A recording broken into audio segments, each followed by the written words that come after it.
Okay, welcome back. Thanks for staying around. I know it's been a long day, and this is our very last session before closing. We are surprised you are here, actually. So let me introduce myself again. It's Farnoush Banaei-Kashani. I'm a co-organizer of this symposium. Also happy to chair this particular session. It's not going to be as fun as the session that Shia just led. But David's here, I can help perhaps. Let me very briefly introduce our panelists, distinguished panelists. Audrey Hendricks is assistant professor in Department of Mathematics and Statistical Sciences, as well as Department of Biostatistics and Informatics. So 2 feet in 2 places, both campuses. So Phillips is a researcher and data scientist at Computational Science Center, National Research and Energy Lab, NREL. We have Dave Mundo, Senior Director, Strategic Analytics and New Data Science Initiatives at Oracle Data Cloud. And we have, of course, our afternoon keynote speaker, Fernando Perez, who is an Associate Professor in Statistics and a faculty scientist in the Department of Data Science and Technology in Lawrence Berkeley National Lab. So the format of this session is, after this brief introduction, I've asked our panelists to prepare remarks, 2 to 5 minutes. We're going to go through those. And I've also asked them to provide any extra background, more in-depth about themselves, need be. Then we have curated a set of questions on the research in data science that I have already provided to our panelists. So we're going to try to cover them, as many as possible. And in the last 15 minutes, just like other panels, it's going to be open Q&A with the audience. And we'll wrap that up at that point. All right, so I think we can start perhaps with remarks with my Dave. Hey guys, again, thanks for sticking around. So my 20-plus year career, I started work when I was like 9, has been exclusively in analytics and data science. And so just brief background, I spent 15 years at Nielsen. Everyone knows Nielsen for TV ratings. Nielsen also does a lot of research in the consumer packaged goods industry. And so that was my focus. In Chicago, moved to Atlanta for a couple years while at Nielsen and worked on site at Coca-Cola, building some analytics projects for Coke. And then came here 5 years ago now, worked at a startup called Datalogix, which was a big player in the digital ad tech space, advertising technology, digital media. And Oracle acquired us. And so today I'm an Oracle employee. Again, the division is called Oracle Data Cloud, which is a combination of several different companies in the digital ad tech space.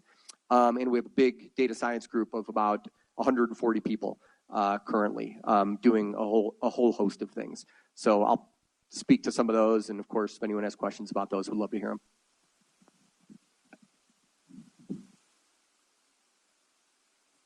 Okay, I have a slide. Because I wanted to be different. Okay.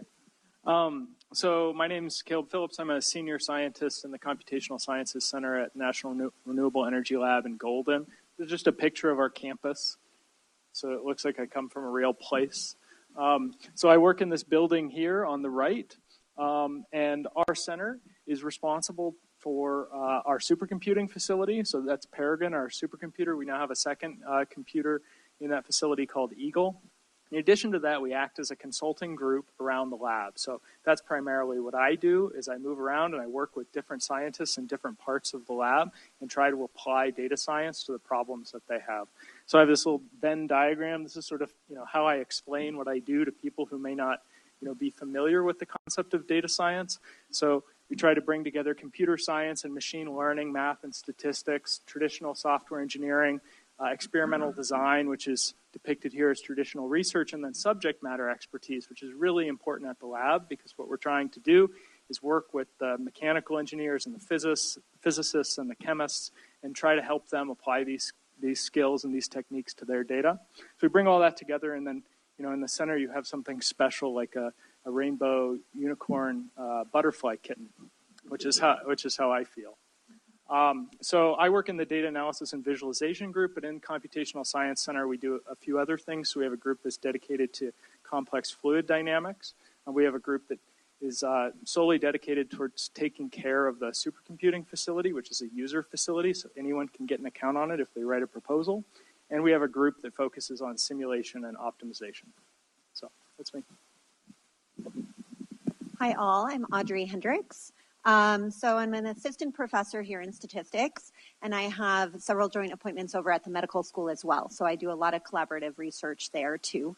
My research really straddles both applied and methodological. So what do I mean by that? I mean, I develop new methods to use our data and also work on applying those methods. And to me, this is really vital because without knowing how the methods are going to be applied or without seeing what needs to be done, I'm not going to have a good idea as to what methods are needed. And so the application really drives my method development. And then additionally, it's always very wonderful to see the methods go back in and be applied. I work on very, very collaboratively with some fantastic projects. Some of them are longitudinal studies of nutrition in countries with a high prevalence of stunting, like India, Guatemala, Pakistan, and DRC. If women have a nutritional intervention early on, are their children born longer? And indeed, if that's the case, then by what mechanism does that nutritional intervention work? So I get to work on a lot of projects like that. I'm also very, very passionate about training the next generation of scientists and researchers and people who go out into industry and just critical thinkers in general. And so I like to do this by bringing as many different types of people together as possible. I like to bring undergraduates and graduate students together. I like to bring people in our math stat department together with people outside of our math stat department as well, because I think this is where the best type of science happens. And I don't know if other people would agree with me, but I think that's what happens when people get out of academia anyway. You're working with very diverse groups, so why not do it here? And, you know, I took a traditional route through, have a postdoc, so if you're ever interested in asking me questions about how in the world to navigate that, I'm always very happy to answer that. So I had the privilege of speaking earlier, so I won't talk so much about my background, but I'll focus on perhaps a few kind of more research-oriented questions that I'm interested in these days to kind of frame my perspective on that. And they're kind of anchored these days and as I mentioned, I'm doing now work with PenGeo. We have this new grant in geosciences, and I've kind of shifted my domain interest towards the geosciences for a variety of reasons.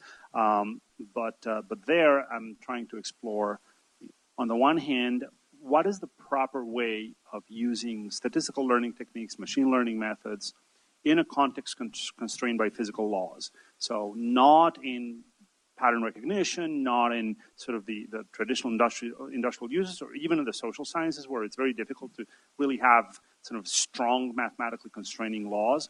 But how do we use those methods in context where we do have first principles equations, we have ODEs, we have PDEs, we have conservation laws, and there's a huge amount of room to explore that problem. We don't quite know exactly what to do.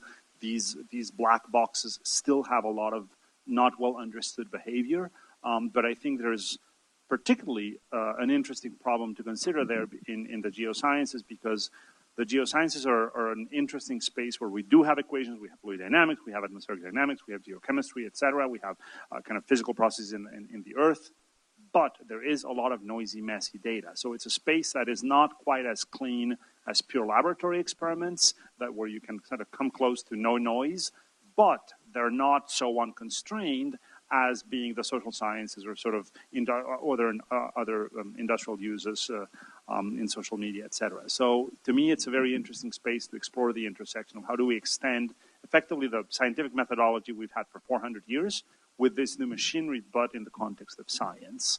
Related to that, the second research question I'm interested in is, what are the proper methods to do statistical inference and kind of learning on highly heterogeneous data sets that are still capturing a single physical reality?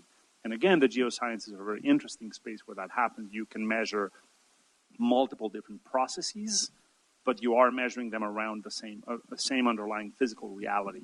Now, historically, a lot of that has been, well, I measure this kind of stuff and I measure this kind of data and I publish in atmospheric science journals, and I don't care that next to it there's another thing that's actually the same physical reality but has different file formats, because my tools don't handle that. We're getting to the point where the problems that are interesting are the ones at the intersection of that. But the question of kind of semantically meaningful analysis of rich heterogeneous data, again, is a space where industry has made a lot of progress. The Googles and the Facebooks of the world don't ask you to tag and metadata and provide an ontology for your data. They just figure it out. They slurp it, they chew on it, and they figure out what to do with it. We haven't learned how to do that with scientific data quite yet. And that is a key next frontier in scientific research with data science. And then the third line of questions that I have is perhaps kind of touches on what was discussed in the previous panel, but for me is interesting, is research and ideas from an ethical perspective, but not on the application of data science. And here I'm wearing kind of my software tools builder hat, is what are the ethical questions that arise for us as tool builders? Because, for example, a couple of years ago, you may have heard of a little scandal around elections. And Cambridge Analytica collaborated with Facebook's Extermination of Democracy unit, which is very well funded at Facebook. And they had a partnership where they basically wiped out pieces of Western democracy, right? We found out that Cambridge Analytica's cousin company in Canada had lovely GitHub repositories up in public GitHub repos. Cambridge Analytica has a cousin company like from the same funding branches. And these folks had a very well-documented workflow for doing effectively electoral data manipulation with Jupyter. Like really nicely done, documented screenshots, and you open the notebooks and the files were like voter registration roll.csv. That literally kept us up at night because we built this stuff. And yes, you sort of know that we built it, we put it out in the world and anyone can use it. It's a different story when you actually see these people doing that happily in public, because you also know if this is what they're doing in public, what else are they doing in private? But at the same time, I also know that our tools are helping science and education and whatnot. So what is an ethical framework where I, as a tool builder, can think and can work and can reason about this? And I don't have the answers. I'm not an ethicist. I'm a physicist. And I would love ideas on that. So these are kind of the three research directions that I'm interested in. Fascinating. Thank you very much for the introduction. So let's get going with our questions. So the first question is about your research and your application. So all of you guys have done research in data science and also applied data science in your work, I assume. So the question is about nature of collaboration in this sense. So what's the value of collaboration if you see any value there? And the question reads as, data science is an interdisciplinary research area at the intersection of science of data, which is principled at computer science, statistics, and so on, and applications of data science. Now, do you conduct your data science research collaboratively? And if no, why? And if yes, what are the challenges and benefits of collaborative data science? Yeah, sure. I'll kick it off. Massively important, and I'm a huge proponent of this, bringing in all the right people, right, when trying to conduct research on a certain topic. And that goes within data science, even outside of data science, right? So for instance, if someone on my team has something they assume they know the question that needs to be answered, it'd be and they know Jupyter, or they can pull up their Jupyter notebook and know scikit-learn, and they're ready to run, right? You got to tell folks, just take a deep breath here. Let's collaborate with other folks. Let's learn more about the problem. And that's when we, all the time, reach out to our colleagues outside of data science, maybe on our product teams, right? Because if they have a certain feature of a product they want to build or a new product, let's talk to them to hear about it. And even working with external clients or partners. I have a team that focuses on bringing in new data or new solutions from external companies to see if that adds value to the data science work we do.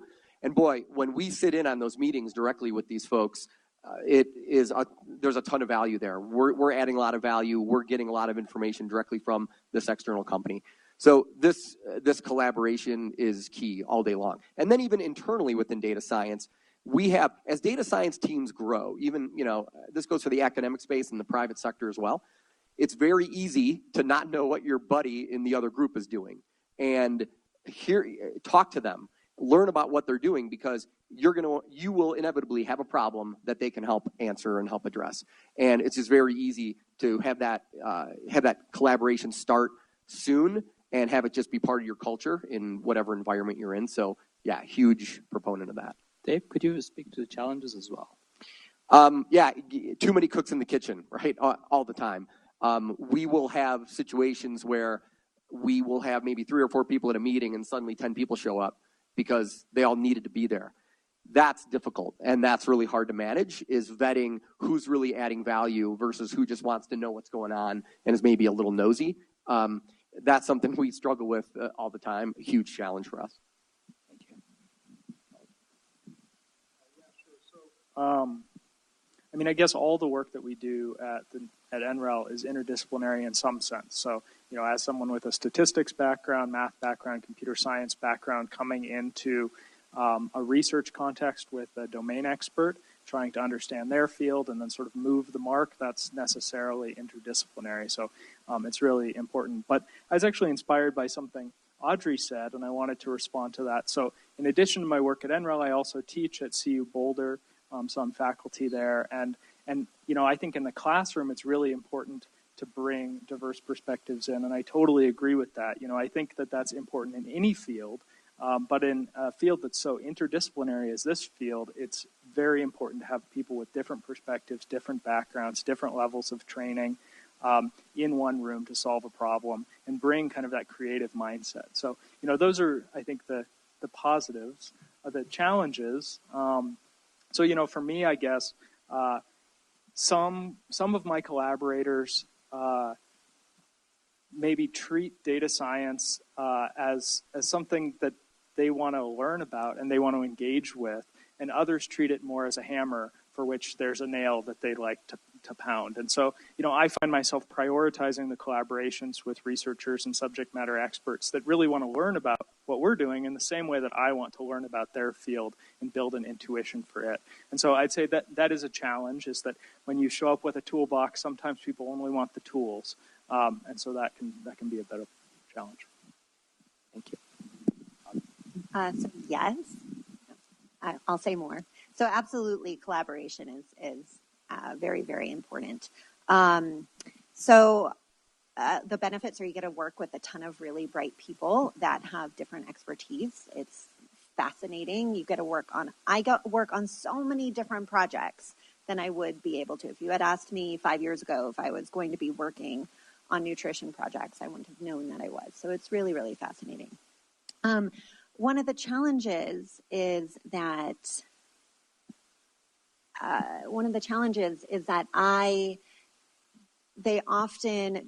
sometimes people who don't have a data science background can not realize how big a project they're asking when they ask the question. And so a lot of my most wonderful collaborations, every meeting I show up and they're like, can you add this to your to-do list and this to your to-do list? And navigating that can be challenging. And so coming back and making sure you have good communication. I like to have it in writing, in emails. I like to prioritize it in emails, give them an option to come back. And most recently in one collaboration, I've said, you know, I can work on 2 things at a time. We'll put everything else in the parking lot and come back to it. And just being very, very clear. And, you know, once those collaborations are further along and they realize that it takes 6 months or a year to get something done sometimes, it can move along a little bit better. The other thing that I really think is important and interesting and kind of funny is that in statistics, we like to say, well, what's your research question? So in collaborative meeting, no, really, what's your research question? And by now in my collaborative meetings, they'll turn to me and say, I know what Audrey is going to say. She's going to say, what's our research question? And this is true whether you're in a research setting that's academic, but also in industry and business too, right? Maybe it's not called a research question there, but, you know, what's the particular question you're asking? And having experts in the room, the scientific experts or industry experts or the advertising people or your consumers or whoever is a stakeholder in the analysis is really, really important because they're going to be coming at it from a different angle. Can I add to that? Audrey made a great point about these projects that keep growing and growing, right? And and you're still going to deliver it on time, right, guys? That's a big challenge too. It's very easy, especially for data scientists, man, to want to get it perfect, right? I'm going to spend a year and a half getting this project right. And at that point, we're like, you can't, right? You have to land the plane at some point. Even if you're 70% of the way there, I don't know. But answer the question the best you can, list out all your assumptions and limitations, acknowledge them, right? And maybe hit upon them in a version 2 that comes later. But managing all of those pings about adding difficulty and scope is a challenge for sure. No, I hate collaboration. Thank you. Of course, as I mentioned, the scope of the kind of things that we've done would be unthinkable if it wasn't because we have a hugely open and collaborative community of a massive scope, and with people from multiple perspectives, as I discussed at quite a bit of length, so I won't belabor that point. In terms of challenges to make that happen, I think one of the critical things is understanding, and it's very, very hard. It's the kind of thing that is completely obvious to state, and when you state it like that, you're like, duh. But in practice, it's very easy to miss it and to not do it correctly, and to realize that you walked yourself kind of into a blind alley. Is to establish and articulate what are the benefits for every party in a collaboration, because that evolves, and you may think what you may think are the benefits as a project moves forward, as people put in different amounts of work and parts of a project work better than others and things go in this or that direction, the relative benefits, the relative outcomes for every player will dynamically change. And if you want a happy and healthy collaboration, everyone has to be getting out of it something that is meaningful to them. And maybe someone is okay with saying, well, the part that I was working on didn't work out great, but I'm getting enough learning and partnership out of this that I'm willing to continue, and I trust that maybe on the next project something different will come out for me. So even something like that may be true, but you still need to articulate that. You need to understand that. You need to clarify that. And that can be in an academic setting, authorship; in an industrial setting, it could be profit; it could be business units. In a collaborative software setting, how do people allocate the notions of credit and reward to each other, right? Managing that is tricky because they're potentially very delicate conversations. They're not conversations you want to be having all the time. And yet, when they go wrong, they can completely, utterly poison and torpedo a project, including destroying any technical outcomes you were trying to achieve, right? And I don't know how to engineer that. I've been working on this for 20 years. I have successes. I have failures. I have become ever more mindful, at least, and ever more intentional about it, mostly from getting burnt by making mistakes. But I would say that is the biggest challenge. And it's expressed in respect across disciplines, recognizing expertise of different people. I mean, there's many, many flavors of it, but all of those things, to me, boil down to that pattern, kind of they're incarnations of the question and the problem of mutual or multi-party reward, benefit, and feeling of fairness in the process of collaboration. Can I just add really quickly to that? So I think that's an excellent, excellent point. And my 2 recommendations for how I try to approach this is, one, always try to have the conversation as soon as possible. Don't shy away from it. You know, if you have the conversation and it doesn't go well, better to know that right away than to have spent a long time and to find it out later. The people you want to work with are the people that you can have those conversations with up front. And 2, whenever I'm in an awkward situation or I think, wow, this is not a conversation I want to have, I just take a deep breath and I say, you know what, I'm going to be honest. I'm going to go and I'm going to say, I feel really awkward bringing this up, but I'd like to talk about authorship, or I'd like to talk about grant, or I'd like to talk about whatever it is. I like to preface it by saying, I'm not comfortable with this at all, but we're going to have this conversation anyway. To me, it helps. Perfect point. Thank you very much, everyone, for chiming in.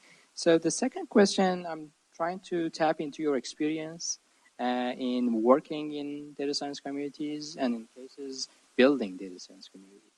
And the question is, what are the best ways an institute like CU Denver can facilitate collaborative or facilitate research in general, not necessarily collaborative research in data science. What are the burning components that maybe individual faculty cannot put together, or data scientists cannot put together, or application people, domain experts cannot put together, but they should come from investments from the institute? And what are those crucial components? Go any order. I'll respond to that, and I'll respond to it mostly from my experience at CU, not at NREL. So I'm teaching a data science course this semester. It's in the computer science department. Any student that's not a computer scientist has to submit a petition to be part of the course.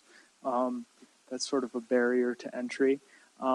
Meanwhile, it seems like in the past 3 years, just about every department within the university has their own data science course.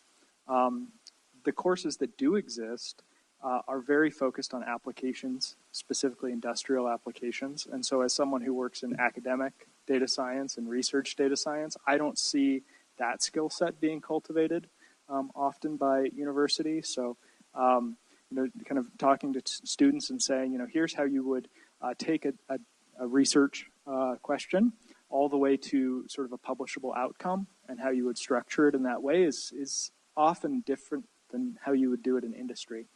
If you had a product that you needed to deliver. So I think reducing barriers to cross-department collaboration in classes, maybe having actually a little bit of centralization and maybe more of a research-oriented curriculum are things I see that could be of value for, both CUs, honestly. Interesting point. Anybody else want to take that up?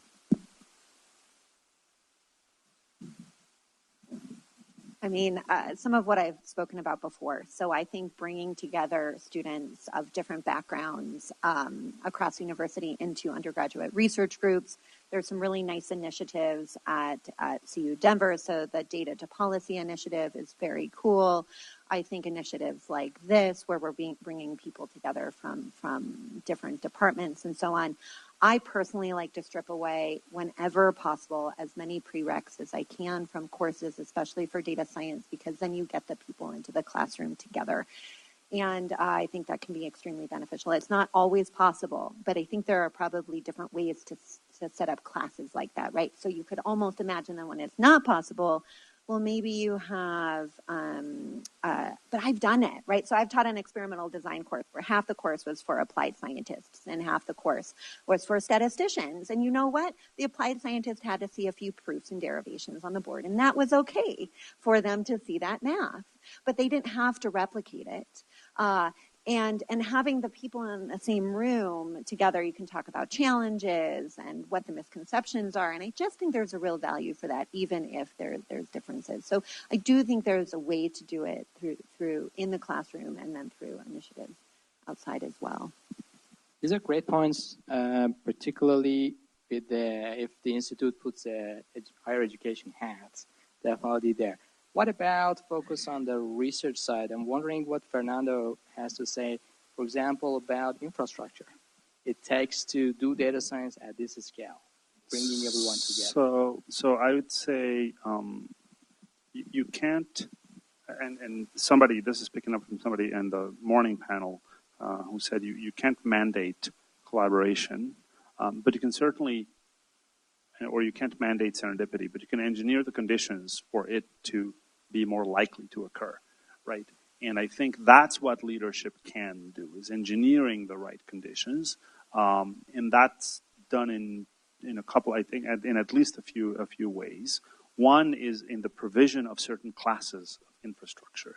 That infrastructure can be things like computational infrastructure, so access, for example, Berkeley, a few years ago, not a couple, like five years ago or so, decided to actually have what they're calling a condo computing model, where there's effectively a cluster available campus-wide for all faculty. Anyone on campus, any faculty on campus has automatically 300,000 core hours per year for free that just come available. If you need more, you can then request and whatnot.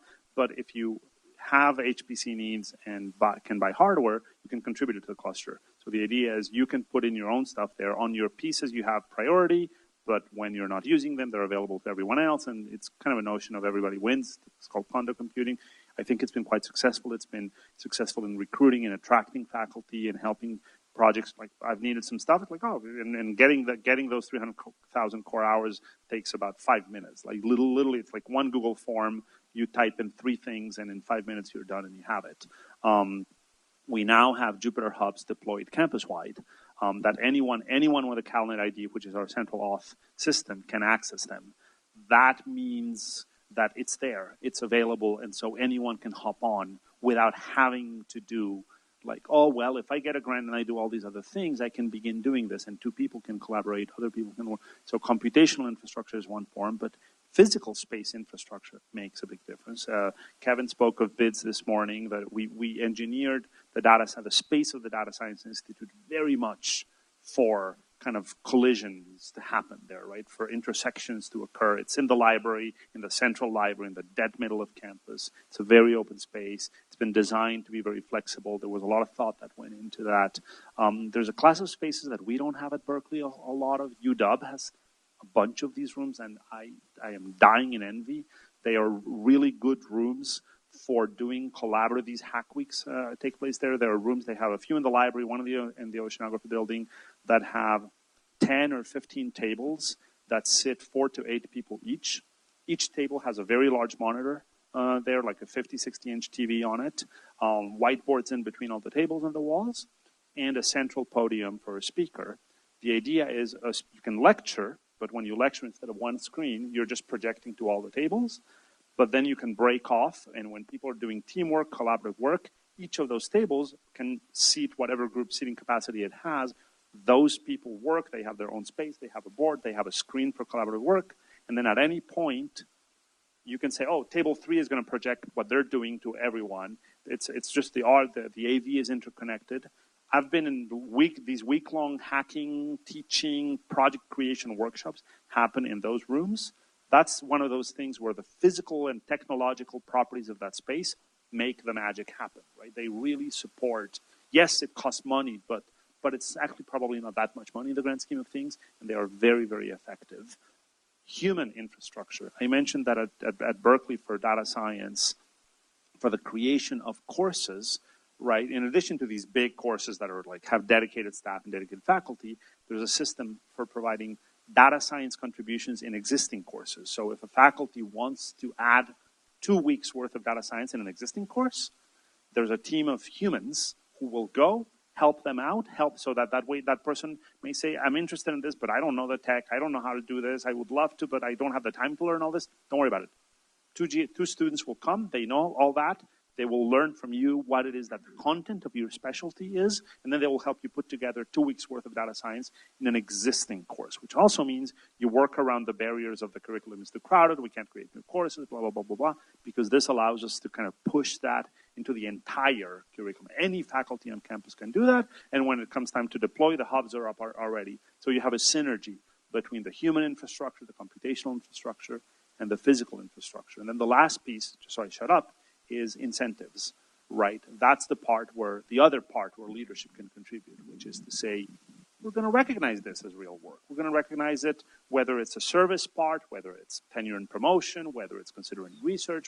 How do we evaluate you in various career paths, creating the right career job roles and types that are not just faculty, so the right people can exist, and so you have the right diverse tapestry of teams in place. That comes from enlightened leadership. For example, in that regard, I have to be thankful to Berkeley. Almost no university in the world would have hired me, right? Literally, my CV is awful. It's a crazy mess that makes no sense. I'm middle author in a bunch of papers in a bunch of random journals in 10 different disciplines. Nothing that makes sense to any normal hiring committee, and Berkeley hired me with tenure review in 6 months from hire. That is something that leadership does, right? Where they say, yep, we're not going to count beans the traditional way. This is what matters. And so that combination of factors can have an impact. Wonderful. Let me just add a couple quick comments there. Yeah. A couple things I think that are important. in a university setting, anytime there's research or successes, celebrate them and promote them. Like, become that PR team in a way, right? In my role, I have analysts on my team doing cool things. If they build something neat, I tell them, hey guys, thank you, it's awesome, I got it. Now let me take it and go around to different orgs within our company and trumpet how awesome this new thing we built is. So number one. And then secondly, I think we touched upon this earlier, building teams that are diverse and complementary, I think is really important too. And what those components are just varies, right, on what you think is important. One example for me is, there are data scientists on the continuum. There are data scientists that are very technical and almost don't want to talk or present to anyone. And the other hand, folks that are really good at telling stories and presenting and, are technical as well. I want all of those types of folks on my team because they're going to help each other. They're going to complement each other. They might not ever learn the other skill as well as the person on the other side of the continuum, but that's okay. You're utilizing their strengths, and that's the point of a team, to work together in that regard. Thanks. Thank you, everyone. Thank you, Dave. I think we have time for one more question, maybe touching on it. The last question I'm going to ask is about convergence research. This is a new or newish kind of a term that NSF has coined, I think. And I think this is more or less interdisciplinary research on a straight. So you want to go really deep. If you have a collaborative group, everyone wants to know a lot about the other one. And out of that process, and you need to somehow, the problem aspect, you're not working. And out of that process, typically a new field. So that's how they define convergence research, and they're asking for that, and they want to call on that. Now, the question I had was, what do you see the role of data science as an enabler for convergence research? Do you see a good fit there? Is it one of those? I'm guessing the answer is yes, but I wanted you guys to elaborate a little bit if you agree with me. That's a good approach to do convergence research. I mean, I'll just start by saying not definitely, right? I think you have to be thoughtful, and otherwise it's not going to happen. And so you need to make sure you have the people in the room and that you're facilitating. Something that can happen when you get people in the room is that you can have the people who like to talk, like me, talk more than others that might have really good ideas but might not be talking. So not only do you have to have the people in the room, but you have to help facilitate everybody bringing their voice to the conversation. And that's something that has to be done thoughtfully. So I would say absolutely there's a potential for that, but not without bringing the right people and without thoughtfully making sure everybody has the right input. Anybody else? I haven't gone through the NSF buzzword compliance seminar on convergence, so I'm not qualified. Very good. Fair enough.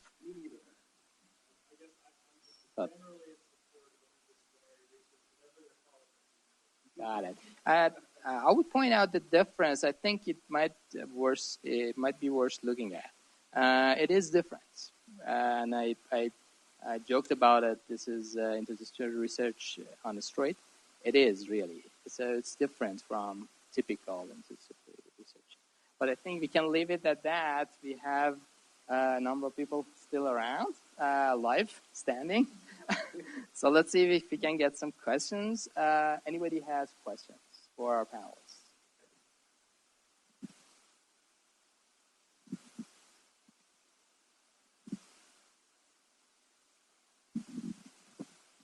Any questions?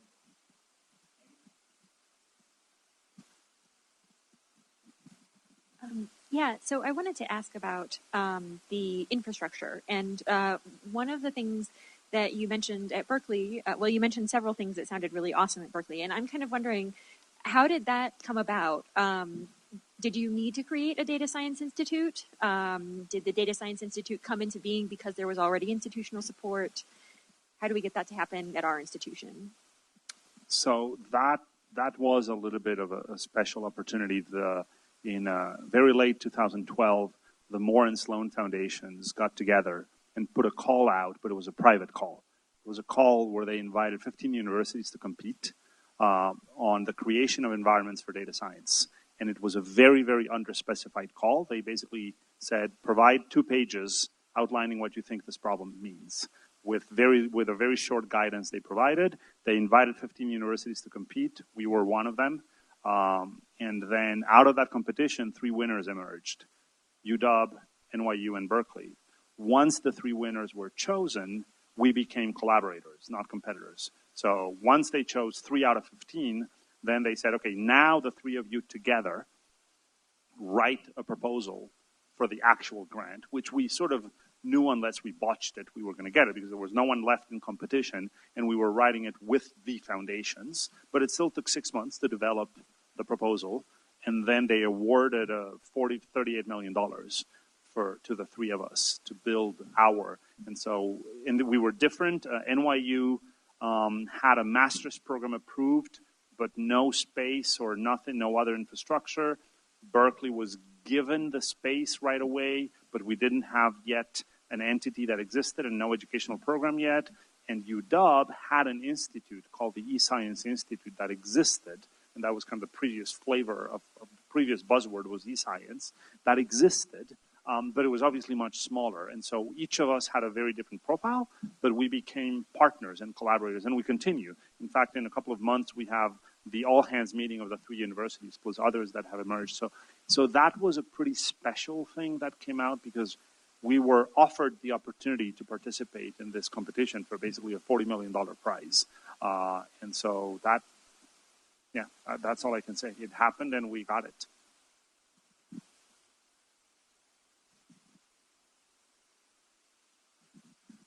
So I think this question is similar, but instead of more on an institutional, it's more on a one-to-one kind of interaction. And this question is probably best directed at Audrey or Caleb. So when you are meeting with, whether it's working with people that have that nutrition background or you're going to that domain expert that knows about wind turbulence and you're trying to, how do those conversations start, aside from, what is your research question, like just to make them feel collaborative and really productive as opposed to competitive for who gets to dominate the way the research goes forward? You took my first line. I do start a lot with what is your research question, but so I don't start with that. I ask a ton of questions. That's probably one of the most used skills of a data scientist is asking questions and asking the right questions and then listening to the responses and then asking more questions, right? So, your study is really interesting. How long has it been going on? What type of data do you have? Do you have any problems getting that data back? Do you have any missingness in your data? When was the data gathered? I know it's gathered in third world or developing countries. So was there any problem getting that data back? Were there differences in storage between the different countries? So you just start the conversation, you listen to the responses, and you continue to ask questions. Honestly, one of the best skills for a data scientist. And I think then it's just more of an active listening, and it can feel very nice and a fun conversation, is from my experience. I'd largely agree with that. I'd say, the attribute is curiosity. And when I'm trying to, hire new folks for my team at NREL, that's something I'm always trying to evaluate. Is this person curious? And sometimes I'll sit them down with a subject matter expert and, they'll talk about, their problem, and I'll see how the applicant sort of responds to that. And if they're, kind of on the edge of their seat saying, oh, this is really interesting, but then what do you do? How do you do it after that? Then that's the person I generally want on my team, because they can, do that, actually, I think, kind of challenging task of like putting themselves in the shoes of the other researcher, thinking about the problem from their perspective, knowing what kinds of questions to ask. In addition to that, I'd say I usually ask, where do you want to get? What are you trying to get to? Which is a different way of saying, what's your research question? So, what is the end goal of this inquiry? And then, let's figure out a path to get there.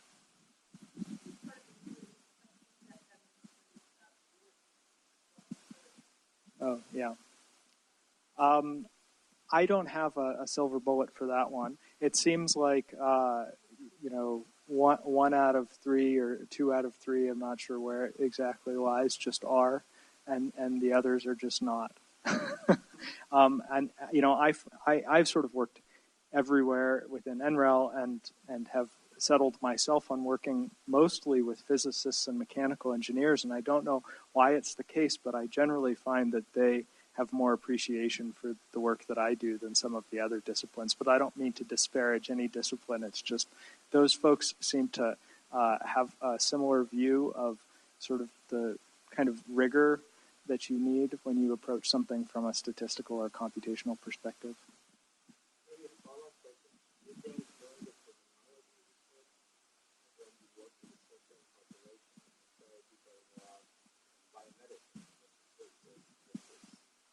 I don't want to hog the mic, but I would say that a key skill for a data scientist in you know, this sort of domain is being able to know almost how to ignore some of the vernacular or the lingo and say, okay, well, I don't know exactly what that means, but I generally understand what you're talking about, and then ask the question to, you know, dive deeper when it matters. Because some fields are just, you know, so preoccupied with their special terminology that if you get hung up on each, you know, individual definition, you'll never get the big picture. So I'll just add, sometimes you can give them examples of where an analysis went horribly wrong. They get a lot more interested in having it done correctly.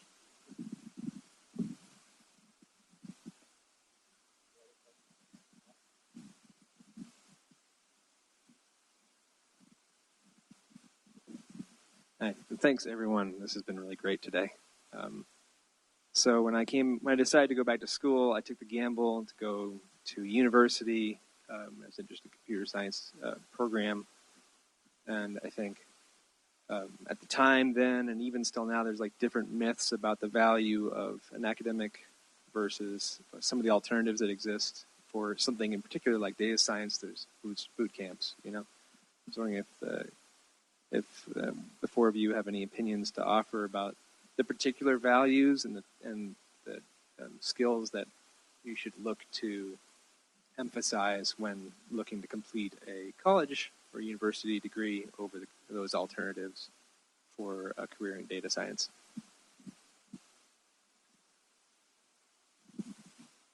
I'll comment on that. Yeah, I think it's key just to be a sponge, right, and learn as much as you can across the board, even if it's just a little bit on a topic. We talked during the break about Python, right? There are some folks in our team.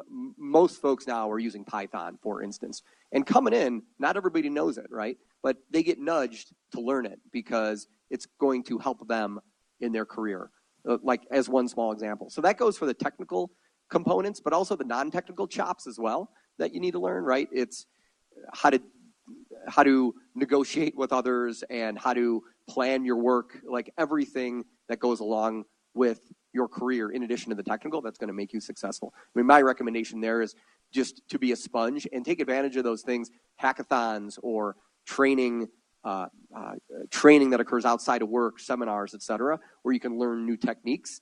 Store them, because if you can find an application and solve a problem and add value, it's tremendous.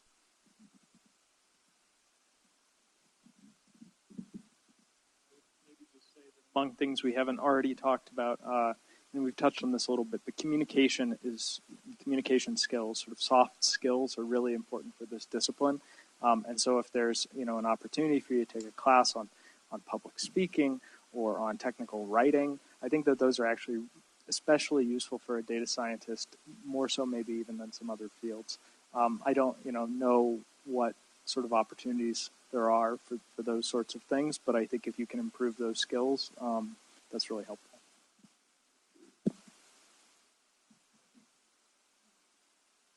I mean, nodding profusely. I like to say, if you can't communicate what you've done, it doesn't matter. And that's really true. You've got to be able to communicate it verbally and in writing. Yeah, There have been many data science projects that are incredibly awesome technically and die because there's been no or poor communication, poor implementation, and how it could add value, et cetera. So great advice. And my other thing that I love to say that I got from Jeff Leake, who's at Johns Hopkins, he said somewhere that nobody ever came away from a talk saying, wow, I understood that way too much. I feel really smart. I hated it, right? Everybody loves to feel smart and that they understand a talk. And so if you can bring it down to a level where almost everybody in the audience can understand it, you're doing a great job. So I'm probably way too biased to give you a useful answer because I've been in academia all my life, so I guess I think it's worth something. And so you have to caveat anything I say with that correction. But I do think that if you're interested in data science in certain contexts, like really in deep scientific fields, then yes, you're not going to get an understanding of how to use data science for cancer biology or for particle physics out of a meetup, right? That's just not going to happen. On the other hand, there's a lot that is happening and that is relevant and interesting and important in data science that is happening at a pace that standard academic education just can't keep up. The pace of how courses are developed. I mean, it takes a year to kind of put together a university course and another 2 or 3 years to bake it until it's in any decent shape. And that's kind of a whole generation of ideas and technologies and tools that are relevant. And so I would say, even though I do think at least for certain things, a university education can be very valuable, in this particular field, you have to, not you should, but you have to complement it with other things that happen on a different time scale. And that are more in the world of meetups and conferences and groups and other things, because otherwise you're going to be missing a really critical stream of the whole thing.